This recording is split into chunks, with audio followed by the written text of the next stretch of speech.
رمضان کا مہینہ ہے رمضان، بخشش کا ہے سامان، اس ماہ میں نازل ہوا قرآن،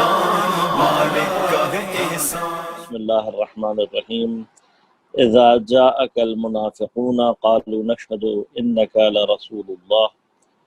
والله يعلم انك لرسوله والله يشهد ان المنافقين لكاذبون صدق اللہ العلی العظیم۔ خوب عزیزان گرام قدر، کل ہم نے گفتگو کے سلسلے کو یہاں اختتام کیا تھا کہ منافقوں کے حوالے سے پروردگار عالم جو ارشاد فرما رہا ہے کہ یہ آ کر شہادت دیتے ہیں کہ انک لرسول اللہ، آپ اللہ کے رسول ہیں بتحقیق۔ اللہ بھی جانتا ہے کہ انک لرسولہ، آپ اللہ کے بتحقیق نبی ہیں، لیکن اللہ اس بات کی شہادت دیتا ہے کہ ان المنافقین لکاذبون، بتحقیق منافق جو ہیں یہ جھوٹ بولنے والے۔ میں نے کل عرض کیا تھا آپ کی خدمت میں کہ تینوں باتوں کا وزن ایک ہے، جو شہادت دے رہے ہیں اسی وزن میں اللہ اپنے علم کی بات کر رہا ہے، اور پھر اسی وزن میں شہادت دے رہا ہے کہ منافق جو ہیں وہ جھوٹ بول رہے ہیں۔ اب بات یہ کہ منافق جو بات کہہ رہے ہیں وہ جھوٹ نہیں ہے، ٹھیک ہے نا۔ اللہ یعلم بھی یہ بھی بات ثابت کر رہا ہے کہ آپ اللہ کے رسول ہیں، وہ بھی یہی کہہ رہے ہیں کہ آپ اللہ کے رسول ہیں، تو پھر جھوٹ کہاں ہے؟ جھوٹ جو ہے اس میں وہ اگر تھوڑا سا اس پر غور کیجئے گا، دیکھیے گا کہ اسی حوالے سے ایک بحث ہے صدق کی، کہ صدق کہتے کسے ہیں۔ ایک ہوتا ہے جس کو کہتے ہیں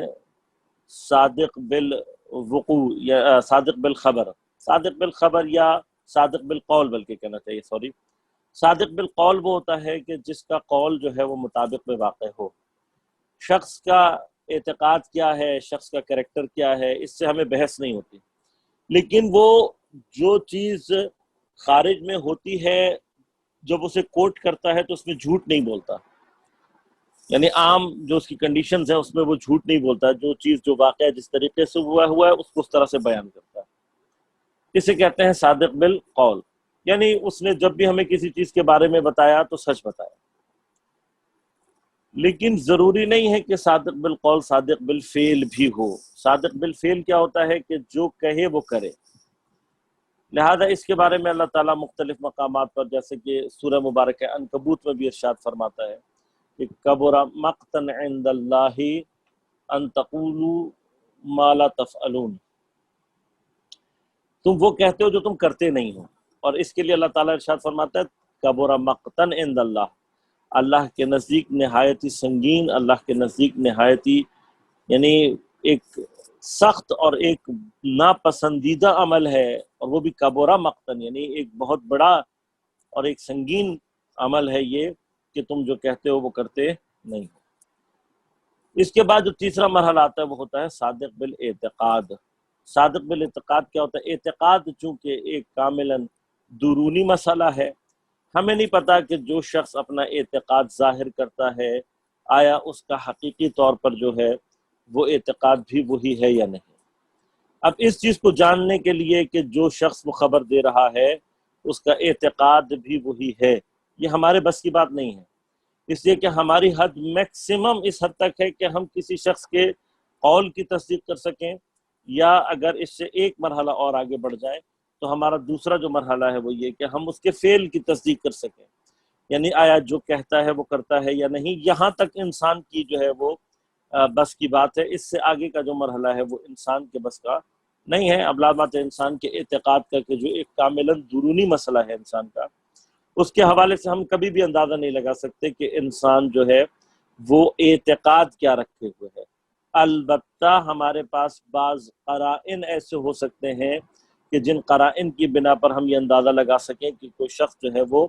اعتقاداً جھوٹ یعنی بول رہا ہے یا سچ بول رہا ہے۔ وہ قرائن کیا ہیں اور اس کی ابحاث کیا ہیں، میں اس سے فی الحال بحث نہیں کرنا چاہتا۔ ایک اجمالی طور پر صحیح السند اور متفق علیہ حدیث ہے وہ بیان کر دوں، اور اس کے بعد پھر آگے بڑھوں کہ پیغمبر اکرم صلی اللہ علیہ وآلہ وسلم ارشاد فرماتے ہیں کہ یا علی انت الفاروق بین المنافق والمؤمن، اے علی آپ مومن اور منافق کے درمیان فرق کرنے والے، کفر کا بھی ہے اور مومن کا بھی ہے۔ بات یہ ہے کہ علی علیہ الصلوۃ والسلام منافق اور مومن کی پہچان کا ذریعہ پیغمبر اکرم صلی اللہ علیہ وآلہ وسلم نے حضرت کو قرار دیا، اور آج تک جو ہے وہ دنیا میں مومن اور منافق کی جو بہترین پہچان کا ذریعہ ہے وہ حضرت امیر علیہ الصلوۃ والسلام کی ذات بابرکت ہے۔ اور اس پر انشاءاللہ کبھی ویسے موقع ملا اور ہم کہیں انہی گفتگو کے دوران وہاں تک پہنچ پائے تو آپ کی خدمت میں انشاءاللہ عرض بھی کروں گا کہ کس طریقے سے حضرت امیر المومنین علی علیہ الصلوۃ والسلام کی ذات بابرکت جو ہے وہ یہ اس منزل پر پہنچتی ہے، اور اس کی کیا ان عناوین ہیں۔ انشاءاللہ بعض کی طرف تو اشارہ ہو جائے گا، اور اگر بعض کی طرف ہم بعد میں متوجہ ہوئے اور اشارہ کر سکے تو انشاءاللہ آپ کی خدمت میں عرض کروں گا میں۔ لیکن پیغمبر اکرم صلی اللہ علیہ وآلہ وسلم نے ایک راستہ، ایک راہ، ایک قرینہ جو ہے منافق و مومن کی پہچان کا، وہ امیر المومنین علی علیہ الصلوۃ والسلام کو بیان فرمایا۔ لہٰذا ہم نہیں کہتے، اصحاب نے موجود ہے، تاریخ کی کتابوں میں موجود ہے، روایت کی کتابوں میں موجود ہے کہ علماء اور آپ کے اصحاب جو ہیں پیغمبر اکرم صلی اللہ علیہ وسلم کی، وہ اپنے درمیان میں مومن اور منافق کی پہچان کا ذریعہ حضرت کو قرار دیتے رہے ہیں، اور اتنی شدت سے، یعنی چند ایک موضوعات کے حوالے سے، یعنی اتنی کثرت کے ساتھ روایات موجود ہیں امیر المومنین کے، ایک منافق کے حوالے سے ہے، شدت کے ساتھ روایات موجود ہیں، اور اتنی ہیں کہ شیعہ سنی دونوں منابع میں جو ہے وہ موجود ہیں۔ اسی طرح سے ایک اور جو کیا نام ہے عمل، یعنی ایک اور چیز ہے جس کے لیے حضرت کو پہچان کا ذریعہ بنایا گیا روایات میں، وہ ہے حلال زادہ ہونا، کہ اس کے لیے بھی اتنی شدت سے روایات موجود ہیں شیعہ اور سنی منابع میں کہ جو ہے وہ اس کو انکار نہیں کر، یعنی تقریباً تواترات میں جو روایات داخل ہوتی ہیں متواترات میں سے، ان میں سے ایک روایت جو ہے وہ خود حضرت کی اس حوالے سے روایت ہے کہ پیغمبر اکرم نے فرمایا کہ یا علی جو ہے وہ جو تجھ سے نفرت کرتا ہے یا جو تیرے اندر بغض رکھتا ہے وہ حلال زادہ نہیں ہو سکتا۔ لہذا اب یہ بھی یعنی ایک تردن للباب بات ہے، یہ تو عرض کرتا چلوں کہ تاریخ میں البتہ یہ اپنے طور پر ایک جوک بھی ہے، لیکن بالآخر تاریخ میں موجود ہے کہ اگر آپ کبھی برادران اہل سنت کی فقہی کتابوں کا مطالعہ کریں گے تو ایک امیزنگ فیکٹ جو آپ کو اس میں ملے گا وہ مدت حمل کے حوالے سے ملے گا، کہ مدت حمل جو ہے نا وہ کیا نام ہے ان کے ہاں جو ہے وہ 5 سال تک جاتی ہے۔ اب اس کی جو وجوہات ہیں وہ بہت واضح ہیں کہ کچھ امام فقہ جو ہیں وہ کوئی جو ہے وہ والد کے انتقال کے 3 سال بعد پیدا ہوا، کوئی جو ہے والد کے انتقال کے 2 سال کے بعد پیدا ہوا، کوئی والد کے انتقال کے 5 سال بعد پیدا ہوا، تو وہ اس کو سیٹ کرنے کے لیے مدت حمل کو ہی جو ہے وہ گرچہ وہ غیر فطری ہی کیوں نہ ہو اس کو طولانی کر دیتے ہیں، اور اس حوالے سے جو ہے وہ ایک مسائل ہیں کچھ، تو وہاں پر مسئلہ کچھ ایسا ہے یعنی، اور اسی کی وجہ سے مسئلہ یہ کہ بعض ان کے ائمہ فقہ جو ہیں انہوں نے بڑی شدت سے جو ہے وہ امیر المومنین علیہ الصلوۃ والسلام سے محبت کا اظہار کیا ہے، اور اب بھی اگر آپ بعض افراد کو دیکھتے ہیں نا کہ جو بڑی شدت کے ساتھ امیر المومنین کے لیے مولا مولا کر رہے ہوتے ہیں اور بڑی شدت کے ساتھ جو ہے وہ عقیدت اور محبت کا اظہار کر رہے ہوتے ہیں، تو ان میں سے ایک وجہ یہی ہے کہ حضرت سے محبت جو ہے وہ حلال زادہ ہونے کی علامت ہے، اور بہرحال میں اس سے زیادہ تفصیل میں نہیں جاؤں گا، باقی آپ لوگ سمجھدار ہیں۔ تو کہنے کا مقصد صرف اتنا ہے کہ خود منافق کی پہچان اب عقیدے کے اعتبار سے جو کذب کا جو مصداق ہے وہ انک لرسول اللہ نہیں ہے، جو کذب کا مصداق ہے وہ ہے نشہد، کہ ہم شہادت دیتے ہیں۔ اب یقیناً میں اس بحث کو اگر یہاں پہ کھولوں گا تو یہ اپنی جگہ ایک بڑی مفصل بحث ہے کہ شہادت جو ہے اس سے کیا مراد ہے۔ عرض خدمت یہ ہے کہ شہادت کا جو مادہ ہے، چونکہ آپ متوجہ ہیں کہ شہادت کا مادہ جو ہے وہ ایک اس کا اصطلاحی معنی بھی ہے، اور وہ شہید فی سبیل اللہ کے لیے استعمال ہوتا ہے۔ خدا کے اسماء حسنہ میں سے بھی ایک نام شہید ہے، تو شہادت سے ایگزیکٹلی مراد کیا ہے؟ اب یقیناً میں اس تفصیل کے مقام پر نہیں ہوں، لیکن کچھ چیزیں ہیں جو کہ مجھے سمجھانی پڑیں گی، یعنی یہ ادبی مباحث ہوتے ہیں، ان کو سمجھے بغیر اصل میں بات یہ کہ جب ہم یہ چاہتے ہیں کہ ہم قرآن اور حدیث یا ان سے متعلق جو ہے وہ ائمہ کے اقوال کے حوالے سے گفتگو کریں تو ہمیں اس زبان کے حوالے سے جو لطائف ہیں ان کی طرف متوجہ ہونا پڑے گا، ورنہ ہم بہت سارے جو ظرائف ہیں اور جو لطائف ہیں کلام معصومین کے، اس کو ہم درک نہیں کر پائیں گے۔ تو اب لفظ شہادت جو ہے، اس کو تھوڑا سا ٹائم لوں گا میں آپ لوگوں کا، لیکن اس کو ذرا دقت سے نوٹ کیجئے گا کہ جو شہادت کے حوالے سے ایک بحث ہے کہ شہادت کسے کہتے ہیں۔ ہم اور آپ آسان ترجمہ کرتے ہیں جی گواہی دینا۔ خوب گواہی دینا ایک ترجمہ ہے، لیکن اس کے اندر وہ شاید دقت ملحوظ نہیں رکھی جاتی کہ جو خود عربی زبان کے اندر ملحوظ کی جاتی ہیں۔ معنی تو گواہی دینا بھی عربی میں بھی تقریباً اسی معنی میں استعمال ہوتا ہے، لیکن چونکہ شہدہ کا جو مادہ ہے اس کی اصل کا جو تعلق ہے وہ دیکھنے سے ہے۔ اب میں آپ کو ایک مثال دوں گا، اردو میں لفظ استعمال کروں گا، آپ متوجہ ہوں گے کہ ہم بھی اردو میں ایک لفظ استعمال کرتے ہیں مشاہدہ۔ ہم کہتے ہیں جی مشاہدہ فرمائیے، تو یہ جو مشاہدہ ہوتا ہے اس سے کیا مراد ہوتی ہے؟ کسی چیز کو دیکھنا۔ لیکن مشاہدہ اور نظر میں کیا فرق ہے؟ مشاہدے میں اور بصر میں کیا فرق ہے؟ اب یہ جب تھوڑا سا لطیف ہمیں طور پر پتہ لگے گا تو وہ جو چونکہ اصل مادہ کے اندر جو کیفیات ہیں وہ پھر جو اس سے فرعی معنی نکلتے ہیں، جو اس سے مشتق معنی نکلتے ہیں، اس کے اندر وہ اصل چونکہ ملحوظ خاطر ہوتی ہے۔ لہذا غور کیجیے گا، میں تھوڑا سا اس مرحلے کو تیزی سے گزاروں گا، اس کی تفصیل میں نہیں جاؤں گا، تفصیل کبھی اور، کہ عربی میں 4 مادے ہیں جو دیکھنے کے اوپر دلالت کرتے ہیں۔ ایک مادہ ہے جسے کہا جاتا ہے نظارہ۔ اچھا، یہ تقریباً چاروں اردو میں استعمال ہوتے ہیں اور ہم معمولاً ان کا جو ترجمہ ہے وہ دیکھنا کہہ کے نکل جاتے ہیں اردو میں، اور اس کو اتنی تفصیل میں اور اتنی باریکیوں میں اور اس کی جو لطائف اور ظرائف ہیں اس کے اندر ہم وارد نہیں ہوتے۔ لیکن عربی میں ایک مادہ ہے نظارہ، جس سے نظر ہے، میری نظر ٹھیک نہیں ہے، میری نظر تیز ہے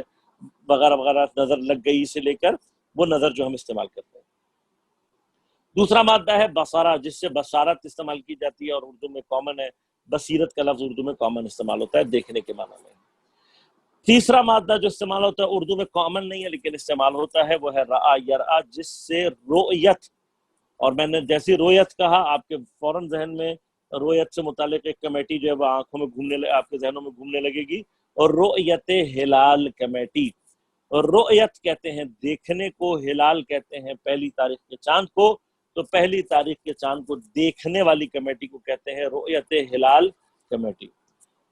چوتھا جو مادہ ہے وہ شہدہ ہے، جس سے مشاہدہ آپ کی خدمت میں عرض کیا۔ خوب اب ان کے درمیان میں فرق کیا ہے؟ فرق یہ ہے کہ نظارہ جو ہے اس کا تعلق ظاہری آنکھ سے ہے، لیکن ظاہری آنکھ سے کس مرحلے تک ہے نظارہ؟ جس مرحلے تک آپ کی آنکھ فطری طور پر کام کرتی ہے اس کو نظر کہتے ہیں۔ یعنی آپ کی آنکھ ٹھیک ہو اور کام کر رہی ہو تو جو کچھ بھی آپ کی آنکھ میں آ رہا ہے، چاہے آپ اس کو دیکھنا چاہتے ہیں چاہے نہیں دیکھنا چاہتے، یہ سب کا سب نظارہ میں شامل ہے۔ مثلا ابھی آپ جو ہے وہ فرض کریں کہ آپ نے موبائل کی طرف دیکھ رہے ہیں، تو موبائل کے علاوہ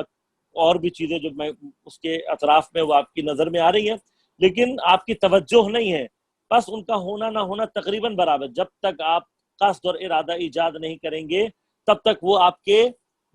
یعنی نظر کا حصہ تو بنی بھی ہے، بصر کا حصہ نہیں بنے گی۔ غور کیجیے گا اس پر۔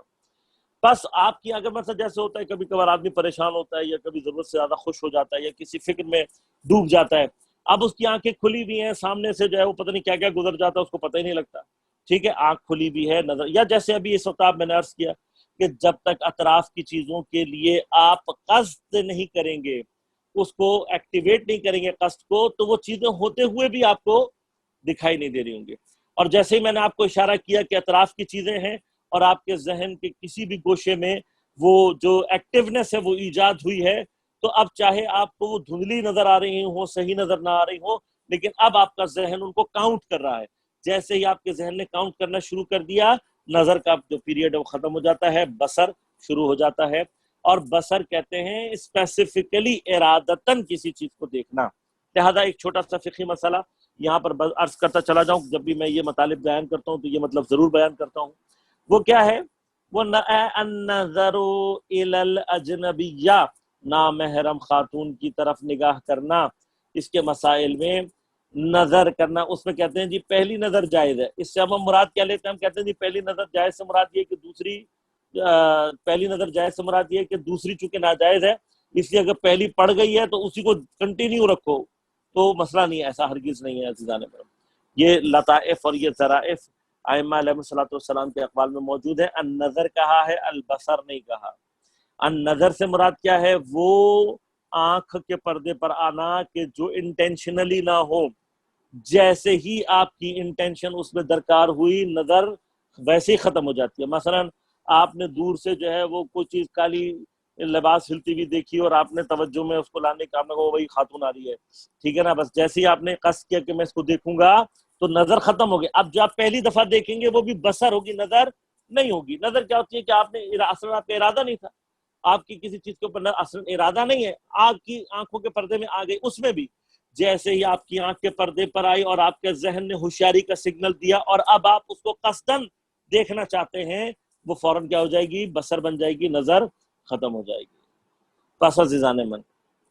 یعنی کیا؟ وہ جو بغیر قصد کے اور بغیر توجہ کے کسی خاتون کے اوپر، اجنبیہ کے اوپر نظر پڑ جائے، اس کو جائز دیا ہے کہ جو ہونا نہ ہونا برابر سمجھ لیں آپ اس کا، دیکھی دیکھی نہ دیکھی والی حساب کتاب۔ لیکن جیسے ہی آپ نے توجہ کو قصد کیا ویسے ہی بصر شروع ہو جاتی ہے، اور بصر پہلے من الابتداء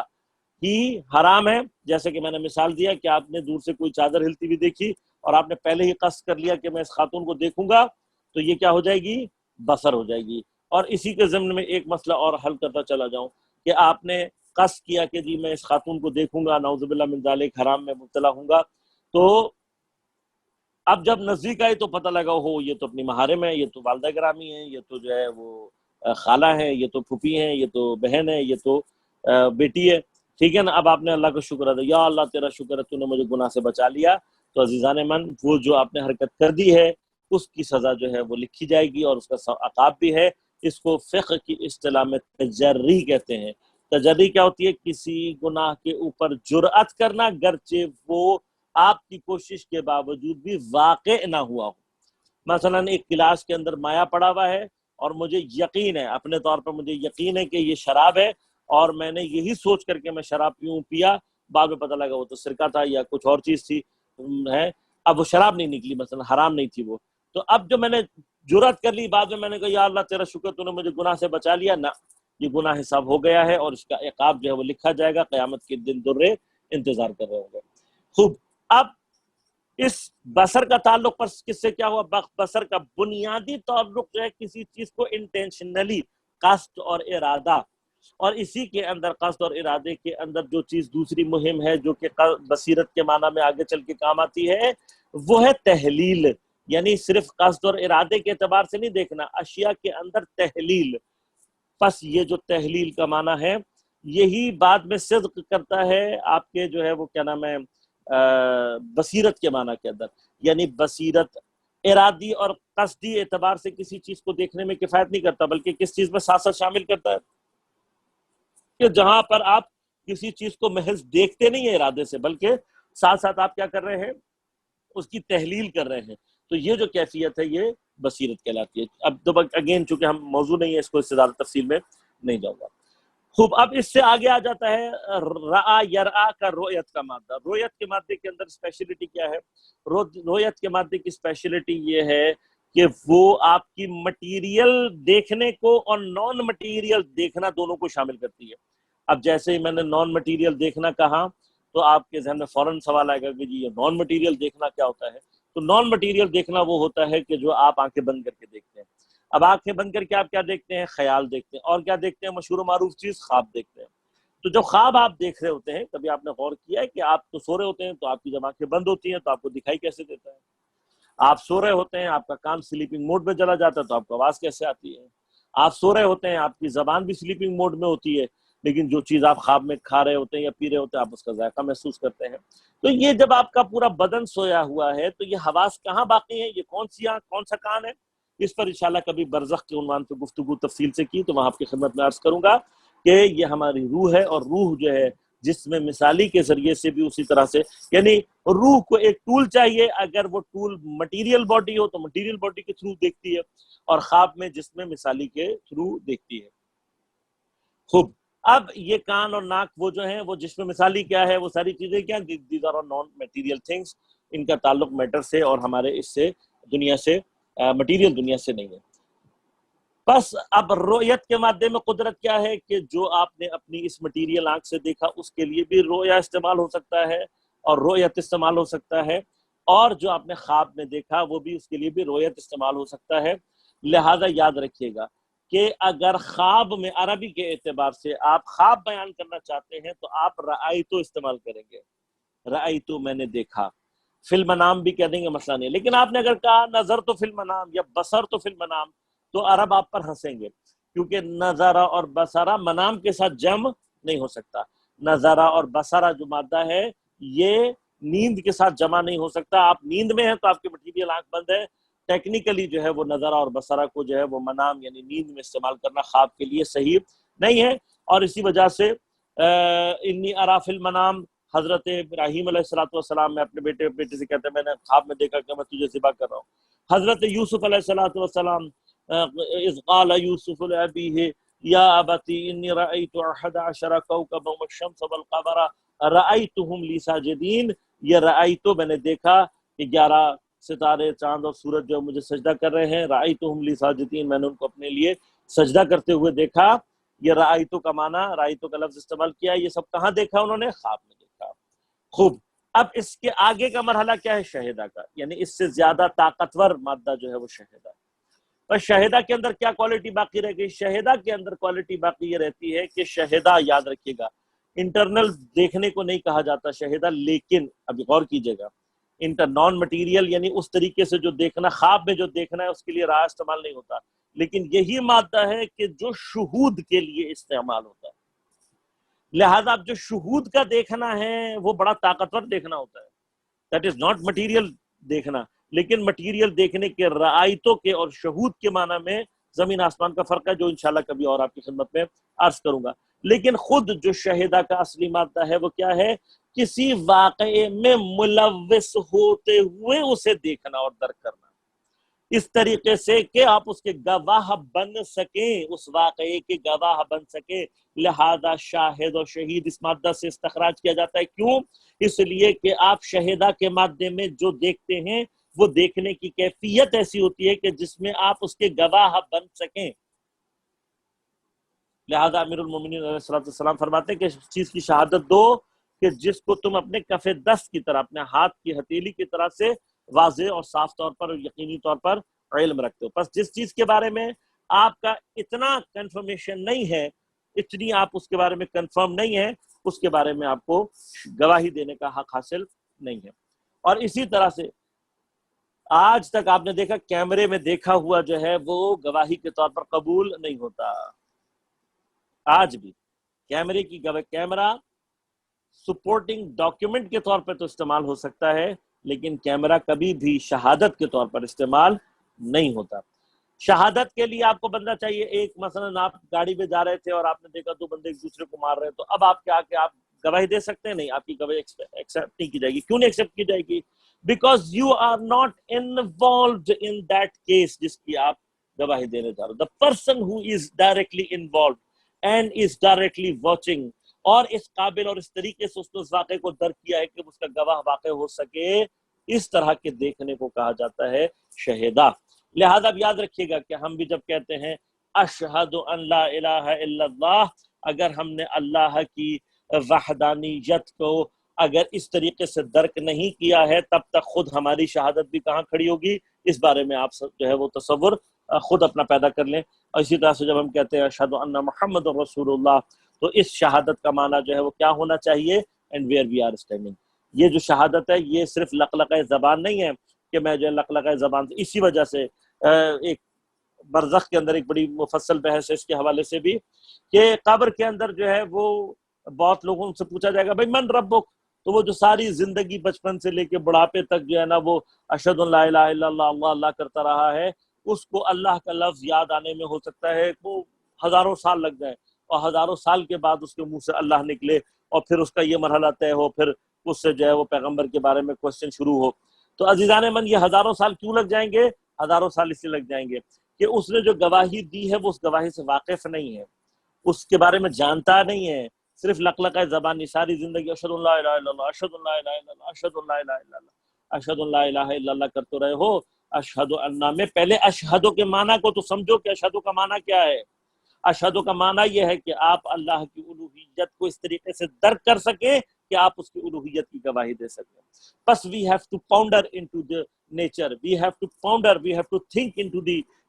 آیات of اللہ, کہ جس کے بعد ہم اس پہ غور و فکر و تدبر کرنے کے بعد ان تمام چیزوں کو درک کریں, ایسے کائنات کو ایسے درک کریں کہ آپ کے اندر کا وجود گواہی دے کہ اللہ لا الہ الا اللہ, اللہ کے سوا کوئی جو ہے وہ الہ نہیں ہے. تب آپ کا اندر سے وجود جب گواہی دے گا, آپ دلیل اور عقل اور منطق کے اعتبار سے جب اس جگہ پہنچیں گے, تب آپ کا وجود جو ہے, میں مثال ایک بات ہے, میں اس کو ایگزامپلیفائی کرتا رہتا ہوں کہ میں اگر آپ کو کسی ایسے ساحل پر لے جاؤں کہ جہاں پر جو ہے وہ میرے اور آپ کے علاوہ کبھی کوئی نہ پہنچا ہو, لیکن پہنچنے کے بعد وہاں پر جو ہے وہ یعنی گارنٹیڈ ہے, میں آپ کو گارنٹیڈ لے کے گیا ہوں کہ جی یہاں پہ آج تک میرے اور علاوہ آپ کی کوئی نہیں گیا, اور آپ گئے اور آپ نے اس ساحل کے اوپر انسان کے پیروں کے نشان دیکھے. اب مجھے آپ بتائیے کہ میں اگر مثال کے طور قرآن بھی سر پر اٹھا لوں گا تو آپ میری بات مانیں گے؟ آپ مولانا صاحب کہہ کے اگر یہ مثال ہے میرے سامنے, آپ صرف عزت کی خاطر کہ بھائی مولانا صاحب آپ کیا کہیں, ان کو یہ تو نہیں کہہ سکتے کہ آپ جھوٹے ہو, تو اب لیکن جو سامنے نشان ہے وہ نشان آپ کو میری بات پر آپ کہو گے بھائی کیا کروں میں, آپ کی عزت کو ملحوظ خاطر رکھوں یا نشانوں کو؟ یہ نشان میری عقل کو مجبور کرتے ہیں یہ کہ سمجھنے پر کہ یہاں پر کوئی انسان آیا ہے. میں آپ کی بات نہیں مان سکتا کہ کسی انسان کے آئے بغیر اس کے جو ہے وہ قدموں کے نشان بن جائے. اگر میں اس کی مثال توجہ دینے لگوں کہ وہ جی ہوا یوں چلی اور کچھ پتھر یوں آئے اور یوں لٹکتے پٹکتے پتھر جو ہے وہ اس طرح سے چلے گئے, تو آپ کہیں گے مولانا پھر کہیں اور جائیں آپ جو ہے نا وہ, یا آپ میرا بلڈ ٹیسٹ کرائیں گے کہ مولانا صاحب نے کچھ جو ہے نا کاروائی تو نہیں کی آنے سے پہلے. تو وجہ کیا ہے, کیوں, why are you so much sure, why are you so much sure? اس لیے کہ آپ کی عقل, آپ کا جو منطق ہے, آپ کی جو فکر کی قوت ہے, وہ آپ کو اجازت نہیں دیتی کہ آپ اس پر جو ہے وہ بلائنڈلی بلیو کریں. So when you can not blindly believe on this, تو آپ کیا کریں گے, آپ کہیں گے نہیں بھائی مولانا صاحب نو نو نو نو دس از ناٹ پاسبل, یہ جو آپ کہہ رہے ہو ایسا نہیں ہو سکتا. اور میں کہہ رہا ہوں جتنا مرضی میں قرآن اور حدیث اور کیا کیا کی کتابیں سر پر رکھ لوں, آپ کو کہ بھائی یہ اپنی جگہ پر ہے, عقل نہیں مانتی اس کو. تو بھائی بات یہ ہے کہ اتنے چھوٹے سے قدموں کے نشانوں کے لیے آپ کی عقل جو ہے وہ اٹک جاتی ہے, اور پوری کائنات کو آپ سامنے رکھ کر اور پھر اس بات کو تصور رکھیں کہ ایک بگ بینگ نے یہ سب کچھ بنایا ہو, جبکہ آپ بگ بینگ والے بگ باس سے یہ بھی نہیں پوچھ رہے ہوتے کہ چاچو یہ پہلی چیزیں آئی کہاں سے, یہ جو آپ کہہ رہے ہو کہ یہ میٹر تھا تو میٹر خود کہاں سے آ گیا, کیسے, how is it possible, matter can, کیا یہ جو آپ کہہ رہے ہو کہ میٹر خود سے آ گیا, کیسے آ گیا, اور پھر کہیں اور میٹر خود سے کچھ اور کیوں نہیں کر رہا. So there are many questions. آپ بگ بینگ کے لیے اگر کوشچن کی کتاب کھولنا شروع کرو تو بگ بینگ تھیوری سے زیادہ موٹی کتاب اس سے متعلق کوشچنوں کی تیار ہو سکتی ہے. لیکن ہم جو ہے وہ غرب کی اندھی تقلید میں جو ہے وہ فلاں امریکی سائنسدان نے کہہ دیا ہو بس, اور اس نے کہہ دیا تو ہو جائے گا. تو بلائنڈ بلیفز کا جو مسئلہ وہ پھر یہی آتا ہے. اور اسی وجہ سے دیکھیے برہان صدیقین جو ہمارے ہاں استعمال کیا جاتا ہے وہ کیوں کیا جاتا ہے کہ ہم آپ کو کسی چیز کے بلائنڈ بلیف کی اگر پیچھے بھی فرض کریں بات ہو رہی ہے کہ اگر کسی چیز پر بلائنڈلی بلیف کرنے کے لیے بھی کہہ رہے ہیں تو ہم اس شخص کی بات کر رہے ہیں جو سچا ہے, نہ کہ جھوٹا, نہ کہ ظالم, نہ کہ اپنی ہوا اور ہوس کے پیچھے جانے والا, نہ کہ جاہل. ٹھیک ہے, تو خیر اب اس بحث کو میں دوبارہ اوپن نہیں کرنا چاہتا. اب بات کیا ہے کہ اسی وجہ سے اب جب تک ہمیں خود بھی اپنے, یعنی میں نے عرض کیا نا کہ ہم نے چونکہ منافقت کے اوپر بحث تفصیل سے کرنی ہے, تو ایسا نہ ہو کہ قیامت کے دن خود ہماری گواہی منافقوں کی گواہی خیال ہو رہی ہے. اللہ تعالیٰ کہے گا بابا گواہی تم سے میں نے گواہی مانگی تھی, بٹ واز گواہی, کیا ہوتی ہے گواہی؟ گواہی یہ ہوتی ہے کہ you must have to involve yourself into that incident, اور آپ کی اس کے اندر انوالومنٹ ایسی ہو کہ آپ اس کی گواہی دے سکیں. تو involve yourself in the creation of God and then آپ اس بات کی گواہی دیں کہ خدا جو ہے وہ خالق ہے. تو اسی طرح سے الوہیت پروردگار میں انوالو کریں اپنے آپ کو, اور پھر اس کے بعد اشہد ان لا الہ الا اللہ کہیں. اسی طرح سے پیغمبر اکرم صلی اللہ علیہ وآلہ وسلم, اور اسی طرح سے ائمہ معصومین علیہ الصلوۃ والسلام کے حوالے سے. لہذا اب جب یہاں پہ پروردگار کہہ رہا ہے کہ یہ جھوٹ بول رہے ہیں, قالوا نشہد, ہم گواہی دیتے ہیں, کا ان المنافقین لکاذبون, تو پس یہ کذب کی جو نسبت ہے وہ انک رسول اللہ سے متعلق نہیں ہے. اس بات کو دیکھیں, ہم جو یہ کہہ رہے ہیں اس سے متعلق نہیں ہے. کون سا جملہ سپورٹ کر رہا ہے؟ واللہ یعلم انک لرسولہ, یہ بات کہہ رہی ہے کہ اللہ کو پتا ہے کہ تم رسول ہو. بس جب اللہ نے یہ بات کنفرم کر دی, چونکہ دیکھیں بہت غور کیجئے, یہ قرآن کی فصاحت و بلاغت ہے. واقعاً انسان جملوں کے ارینجمنٹ کے اوپر اور اس کی دقت کے اوپر غور کرے مثلاً دیکھیے اگر درمیان سے آپ صرف یہ جملہ اٹھا لیں واللہ یعلم انک لرسولہ، تو پھر کیا ہوگا کہ جیسے ہی آپ کہیں گے کہ واللہ یشہد ان المنافقین لکاذبون، تو ہو جائے گا، وہ تو کہے گا اللہ تعالیٰ کہہ رہا ہے منافق جھوٹ بول رہے ہیں، جبکہ منافق کہہ رہے تھے کہ آپ اللہ کے رسول ہیں، تو اس کا مطلب آپ اللہ کے رسول نہیں ہیں۔ غور کریں اس بات پہ کہ کتنا عجیب و غریب بات ہو جاتی نا، یعنی خود نعوذ باللہ من ذالک، یعنی کیا ہوتا قرآن سے ہی پیغمبر کی نعوذ باللہ من ذالک جو ہے وہ رسالت کے اگینسٹ جو ہے نا وہ چیزیں ملنے لگتی۔ اس قدر اللہ دقیق ہے، یہ قرآن کا اعجاز ہے، یہ قرآن کی فصاحت و بلاغت ہے کہ وہ جو اتنا یعنی اتنے اللہ تعالیٰ نے پرفیکٹ، اب آپ سوچیں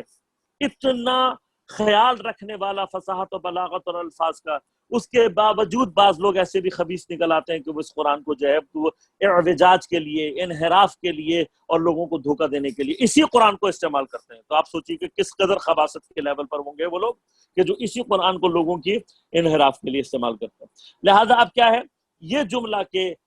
واللہ یعلم انک لرسول، اس پارٹ کہ انک لرسول اللہ، اس کو سیف کر رہا ہے۔ اب جب اس کے بعد اللہ نے کہا اللہ بھی جانتا ہے کہ تم نبی ہو، بس دس از ناٹ رانگ، یہ غلط نہیں ہے جملہ۔ جملہ کیا ہے؟ نشہد، ہم شہادت دیتے ہیں، تمہاری شہادت جھوٹ ہے، تم جھوٹ بول رہے ہو، یو ہیو ناٹ انوالوڈ، تم نے اس چیز کو درک نہیں کیا ہے، تم نے اس کو کنسیڈر نہیں کیا ہے، یہ جو تم شہادت کرو۔ پس دیکھیے غور کیجیے گا، یہاں پہ بڑا امپورٹنٹ مسئلہ ہے۔ اس کا معنی یہ ہوا کہ جب بھی میں کہوں گا اشہد ان لا الہ الا اللہ، then I have to be loyal with لا الہ الا اللہ۔ اگر میں کہتا ہوں اشہد ان محمد رسول اللہ، تو I have to be loyal with the رسول and with the رسالت۔ اگر میں کہتا ہوں اشہد ان علی ولی اللہ، تو I have to be loyal with Ali and the ولایت۔ مجھے نظام ولایت سے لائل رہنے کی ضرورت ہے۔ بس اگر at any stage I am not loyal with the ولایت کا system, then I am out of it۔ پھر میرے لیے اللہ تعالیٰ کیا کہے گا؟ انک لکاذب، تو جھوٹ بولنے والا ہے، تیری شہادت شہادت نہیں ہے۔ بس غور کیجیے گا اس بات کا۔ شہادت کا مطلب کیا ہے؟ شہادت کا ایک معنی یہ ہوا کہ شہادت اس وقت سچی ہوگی جب آپ عملاً you are loyal to the thing which are، جس کے لیے آپ جو ہے وہ شہادت دے رہے ہیں، جس کے لیے آپ شہید بن رہے ہیں، اس کے لیے آپ تب تک لائل نہیں ہوں گے، تب تک آپ کی جو شہادت ہے وہ رائٹ یا ٹروتھ جو ہے وہ کنسیڈر نہیں کی جائے گی۔ تو منافقین کا کیا پرابلم ہے؟ آ کے کہہ تو رہے ہیں کہ ہم آپ کے ساتھ ہیں، ہم آپ شہادت دیتے ہیں آپ اللہ کے رسول ہیں، لیکن چونکہ یہ they are not loyal to the رسالت، یہ لوگ دھوکہ دینے والے ہیں، اندر سے یہ مخالف ہیں، تو اس وجہ سے اللہ تعالیٰ کہہ رہے ہیں کہ یہ شہادت نہیں۔ لہذا ایک بات ہمیں آج اس مقام پر یہ بھی کلیئر ہو گئی کہ شہادت کا معنی پریکٹیکلی اپنے عقائد کو ثابت کرنا ہے۔ شہادت کا معنی جو ہے وہ پریکٹیکلی اپنے آپ کو پروف کرنا ہے کہ ہم لائل ٹو الوہیت ہیں، وی آر لائل ٹو نبوت، وی آر لائل ٹو ولایت، وی آر لائل ٹو امامت۔ اگر ہم پریکٹیکلی اس بات کو ثابت نہیں کر رہے تو پھر ہماری شہادت کیا ہو جائے گی؟ عین اس وقت میں جب ہم شہادت دے رہے ہوں گے، گرچہ وہ باتیں صحیح ہیں، گرچہ وہ چیزیں خود فی ذات ہی صحیح ہیں، شہادت جھوٹی ہو جائے گی۔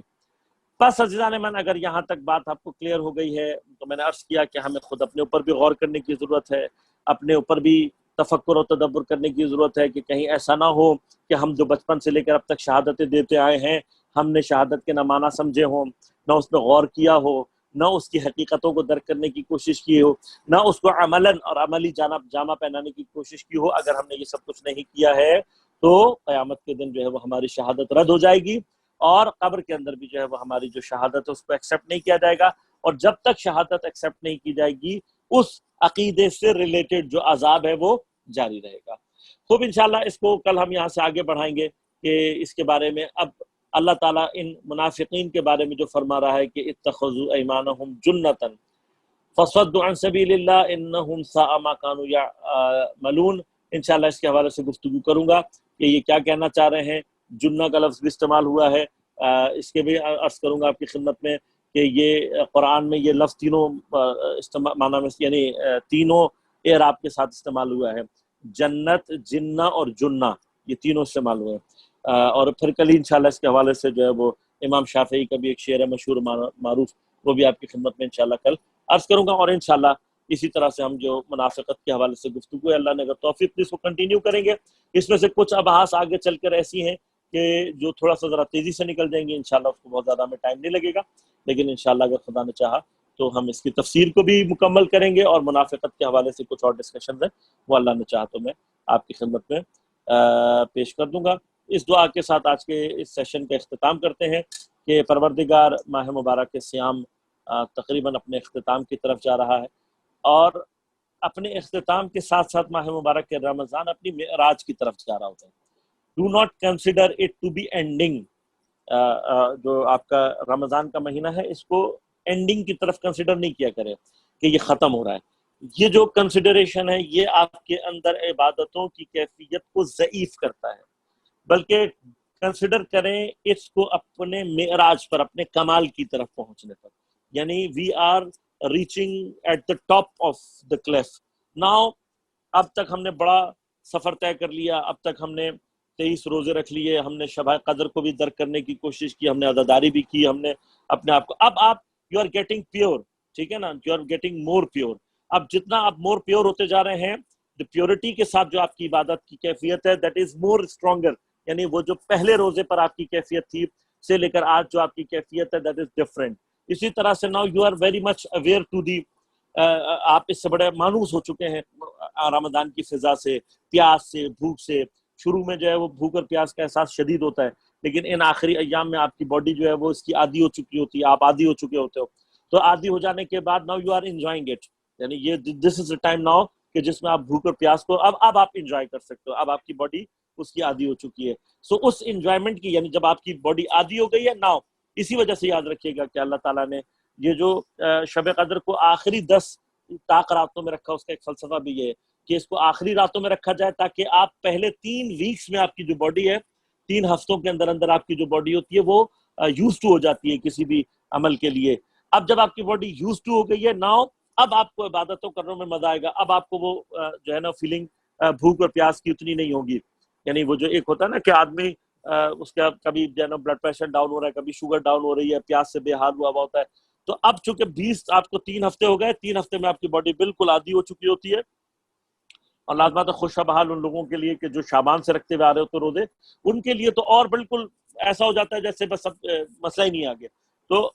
اب جو ہے وہ ہم نے اور آپ نے ان جو ایام ہے اس میں اس ضعف کی کیفیت سے باہر نکل کے، لازمات جب ہم اس کیفیت میں نہیں رہے ہیں تو وی شوڈ ناؤ انجوائے، اب ہمیں